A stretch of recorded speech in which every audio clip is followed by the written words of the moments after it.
Hey everyone, Scott here from Classic Elite, and today I'm taking a look at the PS3 version of Hotline Miami. I know you may already be familiar with Hotline Miami because it was a very successful indie game on PC that came out in October of 2012. It is a 2D top-down action game made by Dennaton Games. Right away, it is very clear that this game is inspired by 80s culture. It's going to remind you of 80s TV like Miami Vice. It's going to make you think of 80s video games like the Nintendo, Super Nintendo, Sega Genesis. The color palettes are the pastels and neons that were really popular back then. But something really interesting about this game is that it almost feels like a retro game because it is rage-inducingly difficult at times, but incredibly satisfying when you're able to solve the puzzle and actually progress. So let's talk about the gameplay. Essentially what they've done is combine the mechanics of stealth and action games in order to have you solve puzzles. What you need to do is work your way through a room, killing everybody. So you can brute force your way through by shooting people, but you're going to alert enemies, they'll rush after you, and then you're essentially toast. Now you can kill people in more of a melee fashion, but that means that you have to get up close, and these enemies move insanely fast, so you kind of just have to go for it. If you hesitate at all, you're going to die. Luckily, they made a great choice in the game design and have the respawn almost immediate after you die.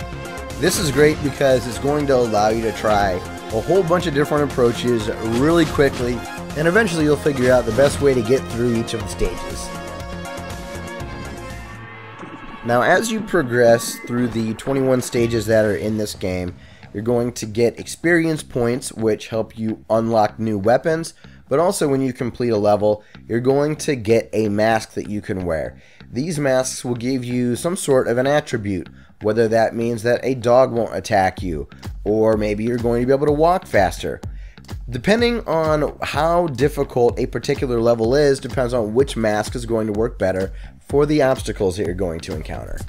The part of this game that I've probably found the most difficult has to be the learning curve that I had around the controls. The controls work really well, and the layout on the buttons make perfect sense. However, they did go away from my natural instincts at times. For example, there was a situation where I needed to utilize both the L2 and the L1 button in the same sequence. I'm just not used to having my middle finger and my index finger on the controller in that capacity at the same time.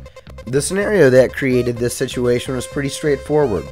Essentially, L2 allows you to look a screen ahead, so you can kind of check out where enemies are. And they won't necessarily see you if you're that far away. So I was holding a knife. In order to throw a knife, I need to press L1. In order to look ahead and be able to aim, I needed to press L2. But I'm used to utilizing a trigger on the left for aiming and then activating a projectile with a button on the right. But in this scenario, utilizing a trigger on the right would only have me slash with the knife instead of actually throwing it. So those are the kinds of things that took a little bit of getting used to, but they are pinpoint accurate controls. So in my experience, it was user error when I died and not the game's fault. The premise of the game is really almost lackluster and bizarre, and it has to be a choice to stay out of the way of the player wanting to play the game. What you do is answer a phone, you get an address, you go to the address, you kill everybody. You do that again, and then you do that again. What's great about that is this game is about solving puzzles, being quick, and getting to the end. It doesn't waste your time trying to take itself too seriously or give you these lengthy cutscenes to explain what is just an insane story. Lastly, I have to talk about the music. It is absolutely incredible. It's fun to listen to on its own, but more importantly, it really augments what's happening at that particular time in the game. Sometimes it's trippy, sometimes it's intense, sometimes it's nice and chilled out. So overall, I'm really impressed with the sound design of this game. Hotline Miami is a game that I've had a blast playing, so I would definitely recommend it.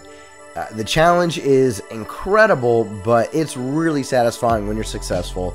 The music's good, the art style's good, and there's a lot of nice design choices as far as not having a lot of loading, instant respawns, and not having to waste your time traveling from puzzle to puzzle. So you're just instantly there and are playing the game, which is what it's all about. So that concludes my review. If you've enjoyed this video, please make sure to subscribe to our YouTube channel, check us out on Facebook, follow us on Twitter. Thanks a lot for watching.